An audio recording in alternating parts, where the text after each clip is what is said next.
Since I was a little girl, like back in the late 40s, early 50s. I'm angry about it.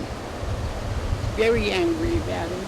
Tempers are high for Inarajan resident Ling Baza and her husband David. That's not going to go on for so long. I mean, that's just ridiculous to be doing that. The two moved back to Guam from the U.S. mainland 2 years ago, and in January 2011, this fence was erected, blocking the driveway to their property.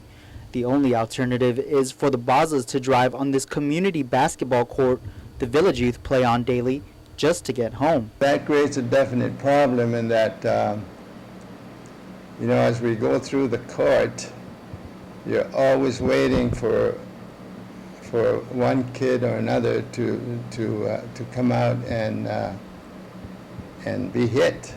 Okay, so we're real careful going through there, and we're like creeping through the basketball court. The fence was put up a year ago to block off this safety hazard, a dilapidated community center. Perhaps the resident can perhaps feel a sign of relief once the structure is repaired and remove the barrier there that's keeping the center safe from away from the public.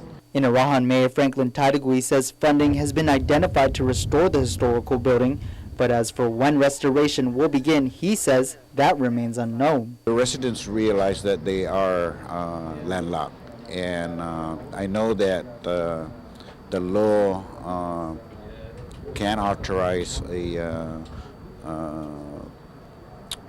driveway or a public access for them, but that needs to be done through their effort insofar as getting the perhaps through the legislature or the executive branch agencies assist them in identifying some perhaps a public access for them. The property that the old community center sits on belongs to the Guam Preservation Trust, but Department of Parks and Recreation Director Pete Calvo says the Baza's problem is unfortunately out of their hands. We've confirmed with land management that the actual access for that individual that has been making the same assertion is actually to the top of his property.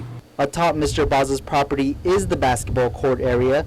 Baza, meantime, hopes a portion of the center can be torn down so he can at least have proper access to his home. Reporting for Guam's News Network, I'm Nick Delgado.